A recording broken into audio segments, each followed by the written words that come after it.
A couple of weeks ago, I took you along on a little treasure hunting trip through some parts of Germany. I purchased this lathe and one of these vices here, also this lathe, plus a bunch of other tools that I found at the same workshop.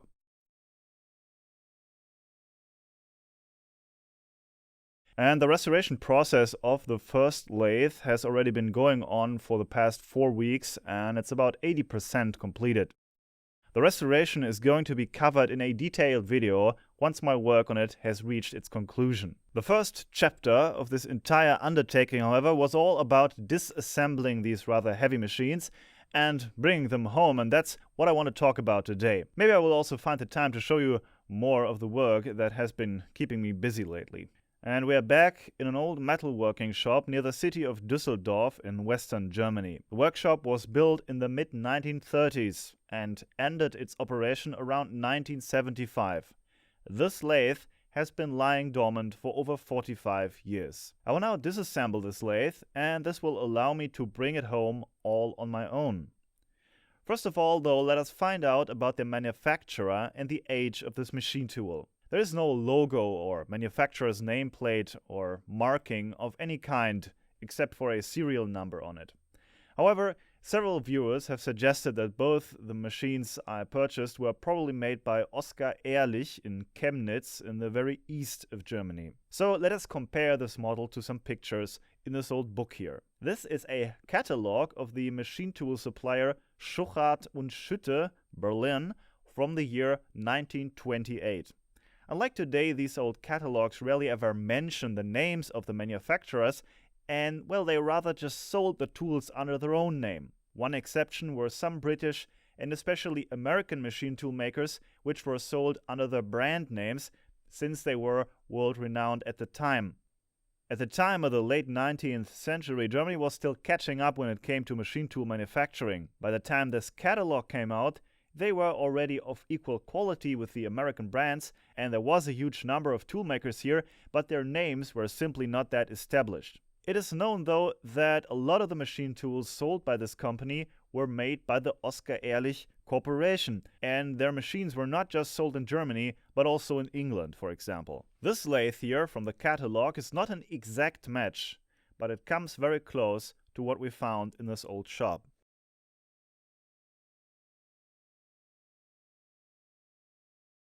It might come as a surprise to many people, but a lathe that was made in this time period is usually composed of various functional units or modules, if you will. These can be taken apart for transportation. Since I came here alone and since all parts need to be worked on anyway, disassembling this lathe is a must. I have already taken off the tailstock, so the next logical step is to remove the carriage, which carries the cross slide and tool post of the lathe. In order to remove it from the lathe, I will have to slide it to the right end of the machine bed. Unfortunately, the ways of the machine bed have caught some rust over the decades, and I will only move the carriage once I have removed that rust and once grease is applied. Unlike what one might expect, this rust is only superficial though. I begin by spraying the ways with WD-40. Then I proceed to remove the surface rust with a fine sanding block. I apply no unnecessary pressure here. This is just about removing what's rather loose anyway. After having done that on the left here, I can just wipe off almost all of the rust with a rag. This happens to both ways, of course. Directly after that has been done, I wipe off all the remaining WD-40 and spray a good amount of grease on the machine bed. To make it clear, WD-40 is not suited to be used to oil machine beds. Its purpose here was simply to make it easier to remove the rust. The grease will protect the ways from rusting until the restoration begins a few days later. In daily use, the ways are properly oiled. I never use WD-40 for that. In the next step, I use a wire brush and an old rag to remove dried grease and dirt from the lead screw. Using the hand wheel, I can now move the carriage all the way to the end of the bed. The carriage is temporarily disengaged from the lead screw. The hand wheel works with a rack and pinion mechanism instead. The rack is installed alongside the machine bed. You can't see it right now because of the shadows here. I have now unbolted the bushings of the lead screw on both ends and can just carefully pull it out. The carriage can now also be slid off the lathe.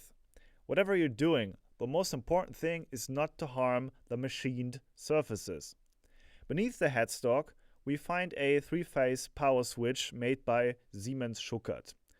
In American machine shops, you often see variable frequency drives or rotary converters to supply the machines with 3-phase power. Here in Germany, they are also used for speed control. But if you don't need that, fixed frequency 3-phase power is just available at virtually every house in Germany.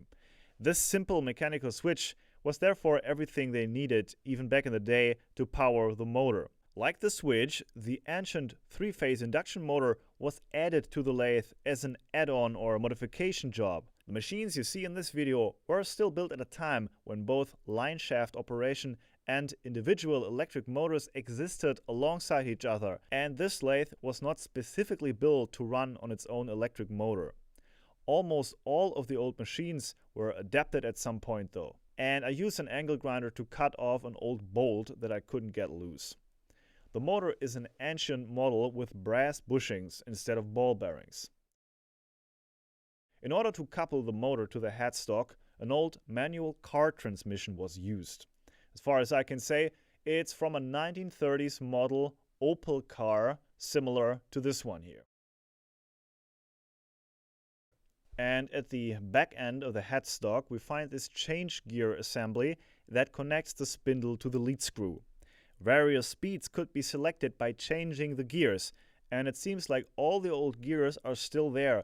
We found them inside the cabinet or plinth of the lathe. The last heavy part that we have to remove now is the headstock itself. WD-40 and a wire brush are used to remove some of the thicker dirt to get a better picture of the actual outlines of the machine bed beneath the headstock, and usually the headstock is clamped to the bed by 2 or more clamps sitting under the headstock, fastening it to the machine bed. Since everything is covered in so much grease and grime, it was really easy to remove the nuts though. Indeed, there wasn't a single bolt so far that was stuck on the entire lathe. The headstock can now be separated from the lathe. I always try to never put any iron and steel objects on the machine bed. I guess the best practice is to actually never put anything directly on the machine bed at all. The ways under the headstock are extremely grimy, and I remove some of that for the transport. Protective grease is applied here as well. And unlike the frantic times we live in now, this lathe was put into this room to serve a purpose for decades. Cement was used to properly fasten it to the floor. I'm using hammer and chisel to break off the cement, and of course one has to be careful not to break the cast iron instead. And please excuse the awkward camera angle, but I have to lift the lathe off its foundation here. And all that is to do now is to remove the bolts that fasten the bed to the plinth and the legs. There are 4 bolts inside the plinth, and then there are 2 more screws fastening the legs to the bed on the other end of the lathe. We have now disassembled the lathe to a point where, except for the bed and maybe the plinth, all functional units can be moved by one reasonably strong individual. And after asking the former owner for a hand, I was able to haul the entire machine home in the back of my Subaru. It was now safe at the shop, and the restoration could begin.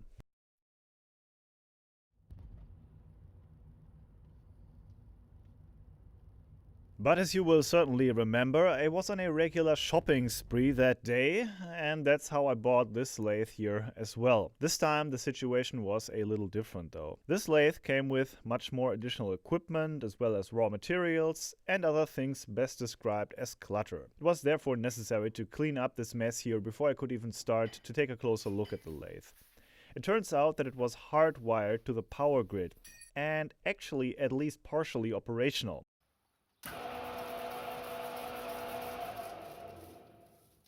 So the motor powers right on, and of course the open gears look dangerous. The gear guards are actually here, but the former owner apparently chose to remove them. We'll put them back on in the restoration, of course. This time we can see the lead screw in operation. Now, the purpose of this little lever on the headstock is to couple the lead screw to the spindle. In the mid position, the screw is disengaged. The up and down positions are there to reverse the rotational direction of the lead screw. The threaded rod alongside the machine bed is called lead screw, and it can be used to move the carriage automatically, for example for screw cutting. The German word for it is Leitspindel. The axle under the lead screw is called feed rod, or in German Zugspindel. The first lathe we saw today has no feed rod, but this lathe here has. At the carriage we can see the different functions of these two parts in action. The lever on the very left of the carriage is used to engage or disengage the carriage from or onto the lead screw. In this position it is engaged, meaning that the lead screw will move the carriage. The lever in the middle of the carriage is there to switch between longitudinal feet and cross feet. Longitudinal means parallel to the bed. Cross means perpendicular to the bed. The direction can be changed by reversing the rotation of the lead screw at the headstock. Now I'm switching to the feed rod.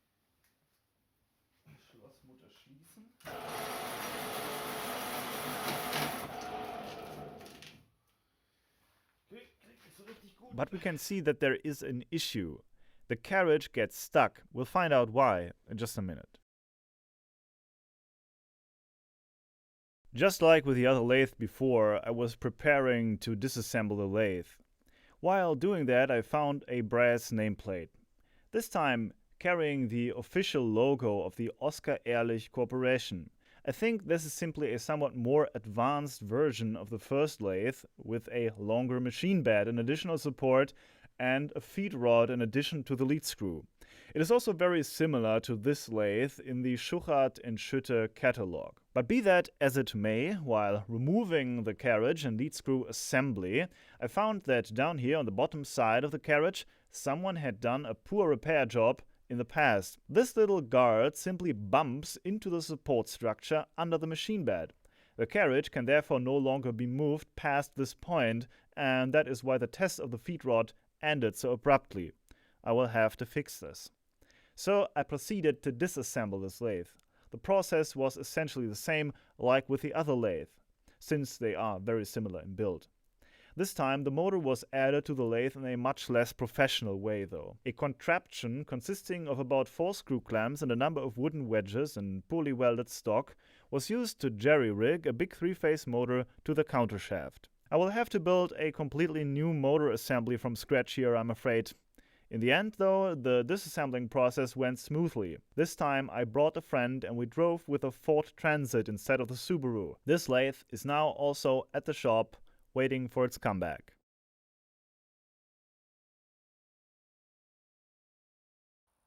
Okay, so I probably still have some explaining to do why you have the double system of the lead screw and the feed rod here. Why not just the lead screw? I mean, you can move the carriage with it. Why is there even this second axle or rod here? Well, see, you can use the lead screw for precise operations like cutting threads, but then the more you use it, the more wear will be on these threads here, and that means, well, that your movement also gets a little sloppier and isn't that precise anymore. So you don't want to use that more than necessary. While the feed rod here allows you to move the carriage also a little faster, if with less precision. And you could see that in the little demonstration that I did there, even though it abruptly ended. Of course that wasn't planned, but you can see that the movement is faster than before. So here we are at one of the workbenches where parts of the first lathe are being restored right now. But what I want to have a closer look at right now are the other items that I brought from that second shop.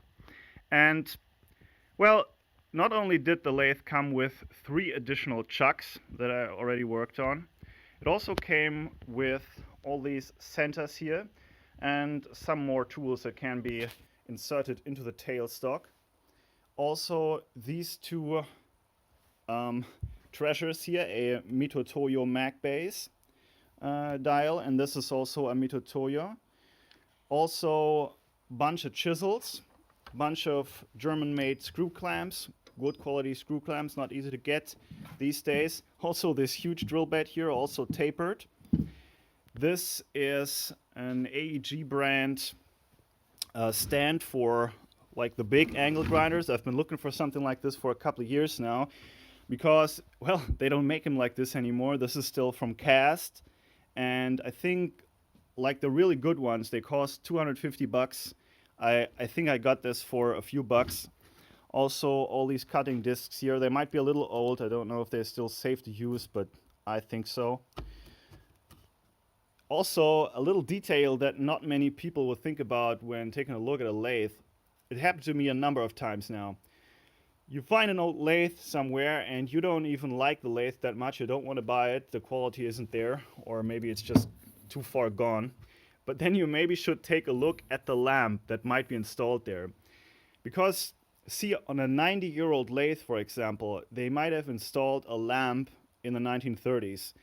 Back then it was just a normal lamp, but by now it's become something of a classic of industrial design. So this is a Kaiser Idel lamp. And if one were to, well, let's say restore that a little bit, it might be worth 200 bucks. So in case you're having a look at a lathe and you don't want to buy it, maybe just buy the lamp and drive home. It might actually be the better deal. Okay, so as you can imagine, parts of these machine tools are scattered throughout every corner of the shop at the moment, because just about everything has to be repaired, at least about the first lathe. And, well, I've made some good progress with that. Some of you are probably still wondering, though, why it took me so long to make this video. Well, see, guys, I've actually been working 7 days a week for at least 2 or 3 months now. And the thing is that someone with my kinds of interests and skills is very rare these days. So everybody seems to come to me for just about everything, and I have more work than I could ever ask for, which is a great thing, by the way. I'm not complaining about that in these times of like mass unemployment and everything. I'm very grateful for that. It's just a new situation where I have to manage all the work and have people here help me compensate them for that and so on. So like my business, my ideas are growing, but I still have to, well, grow as a person to be able to do everything I do and put out a lot of content on YouTube. Now, one of the things that has really been keeping me busy is you're right in the middle of the workshop. These are 6 of an entirety of 8 equipment racks that I've been filling with these mock-up pieces of equipment here. And this is for a TV film, and in that film, inside this old derelict building, a bunch of criminals are running their own server farm, basically. And the TV people, they have very specific ideas what these things have to look like. It's not necessarily a realistic look. It's more what they want, you know, the color of the lights, the color of the wires, the entire effect and so on is like a product of their imagination. And I'm the guy who's building that for them sometimes, you know. So when I started to work on the lathe, I had just started like maybe the 2 biggest restoration projects in 2 years, when I got 3 calls from 3 different TV production companies within 2 weeks, and they hadn't even contacted me in 1.5 years, hadn't built anything for a movie in 1.5 years. And now all of a sudden, there were requests for 3 different projects, 2 of which I agreed to do. Well, this stuff here is going to be picked up on Tuesday. So this is almost finished. The second job is much smaller. And then I want to get back doing, well, full-time restorations here. I just wanted to explain to you that I'm doing all I can, and that I'm working not only on these restorations, but also on more scrapyard repairathons. Of course, I found so much stuff you can't imagine. It's just too much work sometimes for one guy to tackle. And I just wanted you to know that even if there are breaks in my upload cycle now and then, it's not because I've given up on this project or I've become lazy. It's just that I have a little too much on my plate at the moment, and you just have to wait a little bit and it'll all go back to normal. It's always been like that for 6 or 7 years now here on YouTube. So that's just like a word of assurance if you want to. So I don't know if you're okay with that, then you can consider still to support this project and this channel, and maybe visit my Patreon on patreon.com/tpai and become a supporter, for example. See you soon, guys.